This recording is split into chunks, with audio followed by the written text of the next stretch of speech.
aqui a sua audiência. Olha, nós entendemos que a retaliação ou a utilização da lei de reciprocidade, ela não seria bom nesse momento, porque pelo próprio que nós conversamos ontem de manhã, tivemos com o vice-presidente Geraldo Alckmin, que recebeu lá a BIMAC, e à tarde tivemos lá com o ministro Márcio Elias Rosa, aí já com outras entidades. O que foi dito para nós, e é o que está acontecendo, a mesa de negociação ainda existe, né? Inclusive o próprio ministro Márcio comentou com a gente que o Jameson Greer mesmo e ele combinaram, ainda não tem uma data, não existe uma data, mas que eles vão continuar conversando. Então existe a possibilidade de diálogo. Mas eu acho que o principal motivo de não escalar para uma retaliação, não piorar a situação politicamente, é exatamente porque a decisão norte-americana é política. Eu vou dar o exemplo da BIMAC. Nós estivemos lá nos Estados Unidos algumas vezes na USTA, escutamos isso deles, no dia 7 de julho, agora, tivemos na audiência pública, lá em Washington, aonde as entidades, várias entidades e empresas, puderam se manifestar. Então, nós estivemos lá defendendo o nosso ponto de vista, mas nós tivemos o apoio e a inscrição para falar na audiência pública de várias entidades norte-americanas e de várias empresas norte-americanas.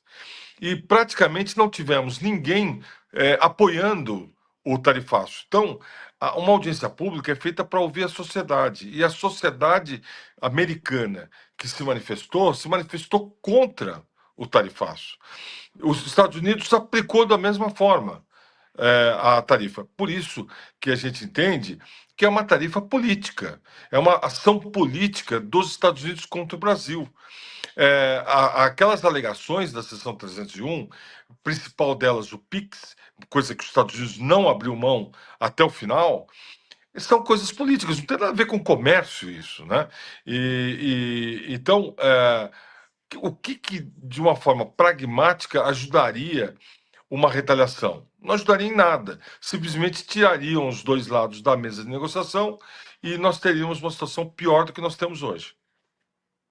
Pegando um gancho nisso que o senhor falou da posição de alguns empresários dos Estados Unidos, eu estava dando uma olhada em alguns números aqui, porque o comércio de máquinas e equipamentos entre o Brasil e os Estados Unidos, eles têm valores que chamam bastante atenção, né? No ano passado, o Brasil vendeu mais de 3 bilhões de dólares para os Estados Unidos e os Estados Unidos venderam aqui para o Brasil cerca de 4 bilhões e 800 milhões de dólares. Quer dizer, esses Isso. valores parecem deixar claro que existe uma relação de benefícios para os dois lados.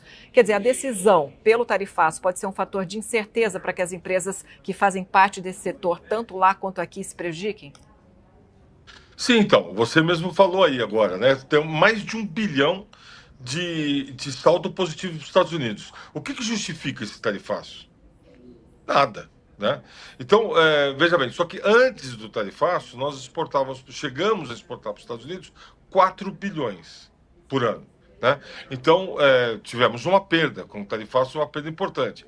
Agora, de novo, o empresário americano está sendo prejudicado pelo governo norte-americano, porque eles estão pagando esse tributo lá. Outra coisa, nós repassamos preços, porque 82% das nossas exportações são intercompany. Então é a mesma empresa daqui exportando para lá, seja uma empresa brasileira para sua filial ou uma multinacional americana para sua matriz.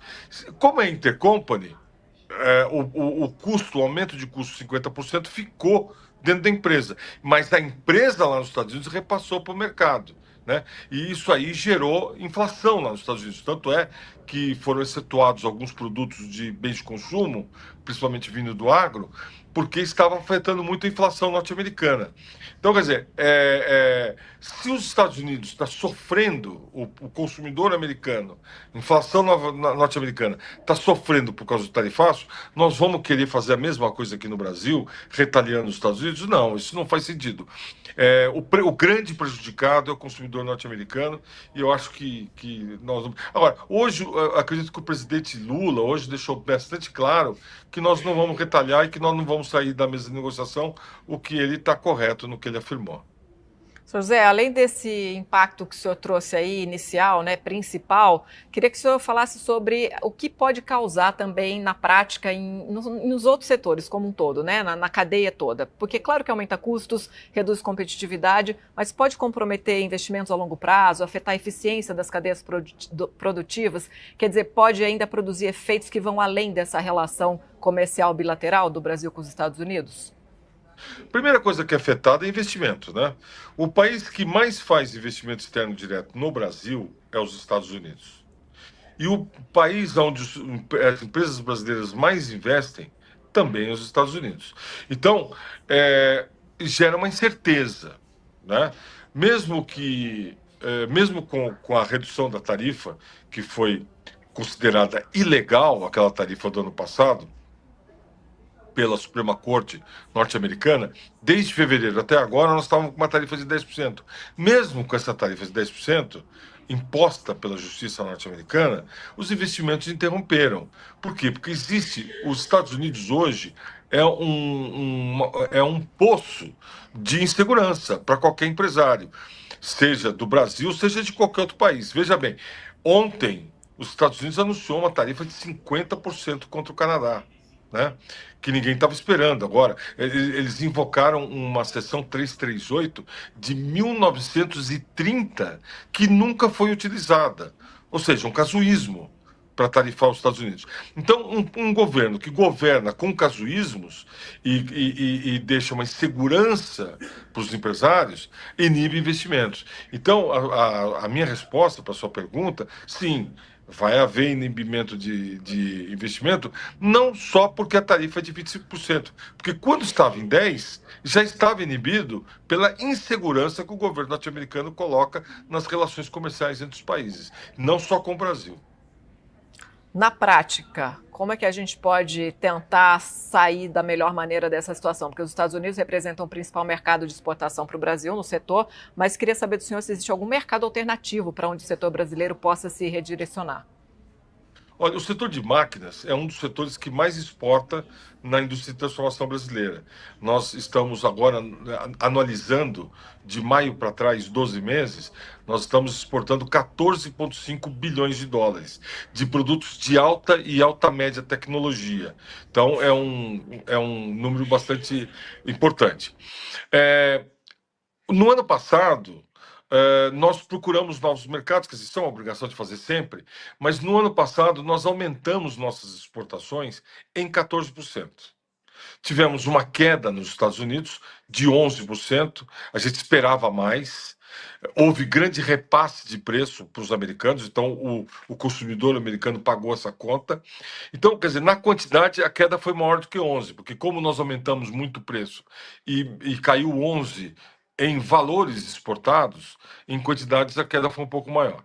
Mas só que mesmo com essa queda nos Estados Unidos, que representava 26% das nossas exportações e hoje representa 22%, está em número 1, nós crescemos 14% em exportações. Então, eu destacaria dois países, a Argentina, que vem saindo da sua crise econômica, e Singapura. Nós tivemos um aumento de 74% nas vendas para Singapura. E aí são para estaleiros que constroem plataformas continentais de petróleo, né? Então a gente conseguiu encontrar outros mercados, além da Argentina e Singapura.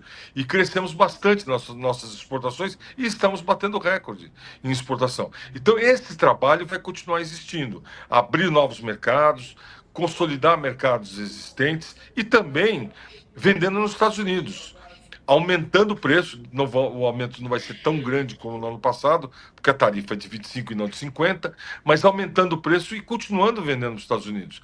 A gente espera que vai ter um reflexo, não tão grande como a tarifa de 50%, mas a gente vai continuar vendendo para lá e vai continuar sendo o principal destino das nossas exportações. Somado com os novos outros destinos que nós temos, a gente está otimista em relação a esse crescimento. Nós vamos, acredito que esse patamar de 14,5 bilhões de dólares veio para ficar. Tomara que o Brasil se consolide aí